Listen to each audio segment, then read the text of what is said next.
Live में सबसे पहले बात करेंगे बिहार विधानसभा की कुढ़नी सीट पर होने वाले उपचुनाव की। चूंकि उपचुनाव को लेकर सियासी जंग तेज हो गई है, आपको बताते हैं बिसात बिछ चुकी है। कुढ़नी सीट के लिए उपचुनाव के मोहरे सजने शुरू हो गए हैं। गोपालगंज और मोकामा की तरह भारतीय जनता पार्टी का इस सीट पर उम्मीदवार आना तय है, लेकिन महागठबंधन की ओर से इस बार राष्ट्रीय जनता दल की बजाय जनता दल यूनाइटेड इस सीट पर बीजेपी का सामना कर सकती है। हालांकि ये सीट पिछले चुनाव के आधार पर आरजेडी के कब्जे में थी, लेकिन ऐसी खबर है कि जेडीयू के पूर्व मंत्री मनोज कुशवाहा कुढ़नी उपचुनाव में महागठबंधन के उम्मीदवार हो सकते हैं और इस उम्मीदवारी को लेकर आज शाम 3:30 बजे प्रेस कॉन्फ्रेंस है और ऐसा माना जा रहा है कि इस प्रेस कॉन्फ्रेंस में मनोज कुशवाहा की महागठबंधन की तरफ से उम्मीदवारी पर मुहर लग सकती है। हालांकि वो किस पार्टी के चुनाव चिन्ह से मैदान में उतरते हैं, इस पर सबकी नजरें टिकी रहेंगी। फिलहाल कुढ़नी उपचुनाव ने बिहार के सियासी पारे को फिर से हाई कर दिया है। ये सब घर से ही हैंडीक्राफ्ट का बिजनेस करके हर महीने लाखों कमाते हैं। आपको भी ये करना है, इनसे सीखना है तो फ्रीडम ऐप को अभी डाउनलोड कीजिए।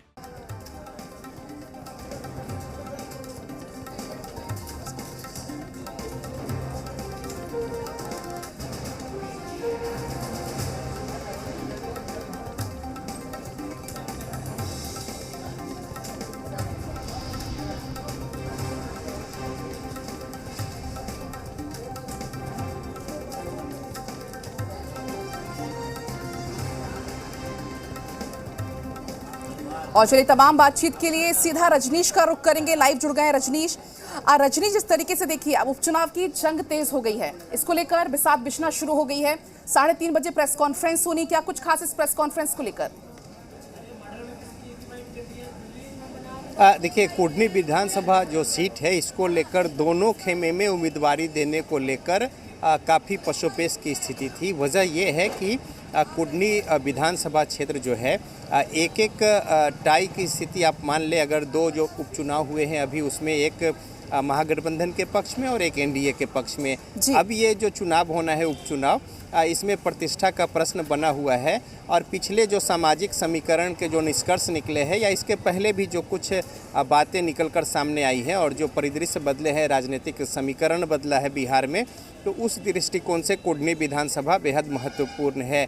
अब एक और जहां पे अभी अगर गठबंधन की बात कर ले तो जिस तरीके से आपने गोपालगंज में देखा कि कैसे अगर वहां पे आईएम के उम्मीदवार हो गए, कुछ वोट जो है उनके परंपरागत वो कट गए तो समस्या आई। वहीं दूसरी ओर आरजेडी जो है बीजेपी के परंपरागत वोट को भी वहां पे अपने पाले में खींचने में सफल रहा है। सामाजिक स्तर पे जो उम्मीदवारी दी गई थी इसको लेकर तो यहाँ पशोपेश की स्थिति बीजेपी में भी है और महागठबंधन में भी। लेकिन अब ये स्पष्ट हो गया है कि महागठबंधन में जेडीयू और चूँकि सीट जो है ये आरजेडी का है और आरजेडी ने पिछले बार जो चुनाव हुए थे बीजेपी के उम्मीदवार को लगभग 700 से कुछ ज़्यादा वोट से शिकस्त दी थी, तो लिहाजा नेक टू नेक का मुकाबला था। अब जेडीयू जो है उनके पास उम्मीदवार हैं और आपस में एक्सचेंज की बातें हो रही थी, लेकिन अब जो है समेकित रूप से यहाँ पे प्रेस कॉन्फ्रेंस होना है जिसमें कांग्रेस और घटक दल तमाम, साथ ही साथ जेडीयू और आरजेडी के जो बड़े नेता हैं उनकी उपस्थिति में 3:30 बजे स्थिति स्पष्ट हो जाएगी। नाम भी कमोबेश वो स्पष्ट है। अब ये है कि जेडीयू जो है इस सीट पर चुनाव लड़ेगी, ऐसा अंदर खाने लगभग स्पष्ट हो गया है और आरजेडी जो है अपनी बातों को यहाँ पे रखेगी।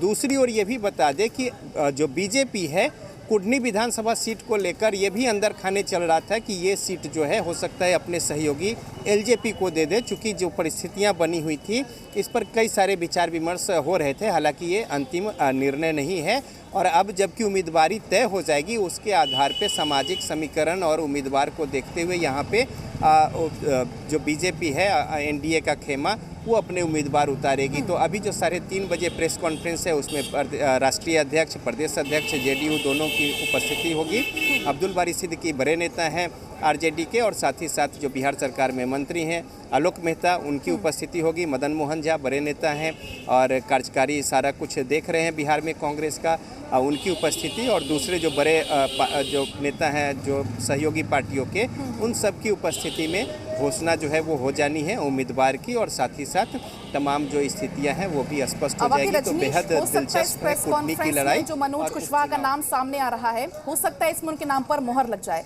लेकिन बड़ा सवाल यहाँ पर यह है कि वो किस पार्टी के चुनाव चिन्ह पर लड़ने जा रहे हैं।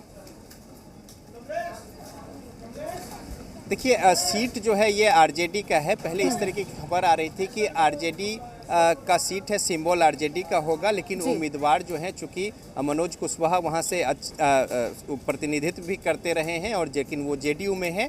लेकिन अंदर खाने अब जो आपस में बातचीत हुई है उसके अनुसार जेडीयू के ही टिकट पर वो लड़ सकते हैं और ये सीट आरजेडी जेडीयू को दे सकती है। तो बहरहाल बस थोड़ी ही देर और है, इसमें स्थिति जो है वो स्पष्ट हो जाएगी कि जो मनोज कुशवाहा हैं उनकी उम्मीदवारी यहाँ पे होगी और जो सिंबल है वो किसका होगा। लेकिन अब जो स्थिति है उसके अनुसार जेडीयू के खाते में ये सीट जो है वो जाता हुआ दिख रहा है और इसके जरिए एक संकेत भी देने की कोशिश की जाएगी। आपसी जो गठजोड़ और गठबंधन है उसमें एक सकारात्मक एक मैसेज भी जो है आमजन को देने की कोशिश होगी और फिर इस सीट को जीतने की कोशिश जो है वो पुरजोर तरीके से होगी और उसी तरीके से बीजेपी भी अपनी पूरी शक्ति यहाँ पे लगाएगी और इसको लेकर अंदर खाने होमवर्क जो है वो भी चल रहा है। तो कुल मिलाकर थोड़ी देर में स्पष्ट हो जाएगा कुर्नी को लेकर महागठबंधन का उम्मीदवार और सीट।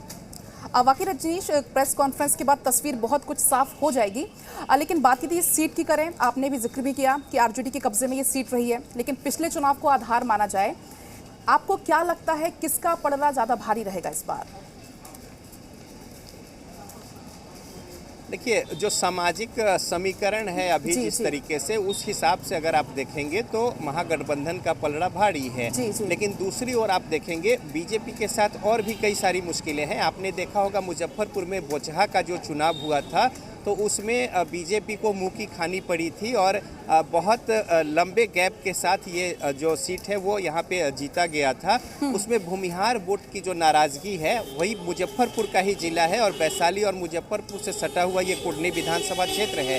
तो ऐसे में अब जो अगरी जाति के वोट है उसको किस तरीके से पार्टी का जो परंपरागत वोट बैंक आधार माना जाता है वो कायम यहाँ पे रह पाएगा या नहीं रह पाएगा, ये भी एक लिटमस टेस्ट होगा मुजफ्फरपुर में, जिसको पाटने की पूरी कोशिश जो है बीजेपी कर रही है। तो ऐसे में कई सारी बातें हैं और जो आधारभूत जो महागठबंधन के पक्ष में सामाजिक स्तर पे जो गोलबंदी है वो भी मजबूत दिख रही है। इसको कैसे पार पाएगी बीजेपी ये भी देखना होगा। हालांकि ओवैसी की जो पार्टी है वो यहाँ पे उम्मीदवार देने को लेकर सघन यहाँ पे अपने जो सर्वे है उन लोगों के बीच में, चूँकि मुस्लिम समुदाय भी अच्छी खासी है इस वोट में, कुर्मी कुशवाहा और साथ ही साथ सहनी वोट भी यहाँ पे महत्वपूर्ण है।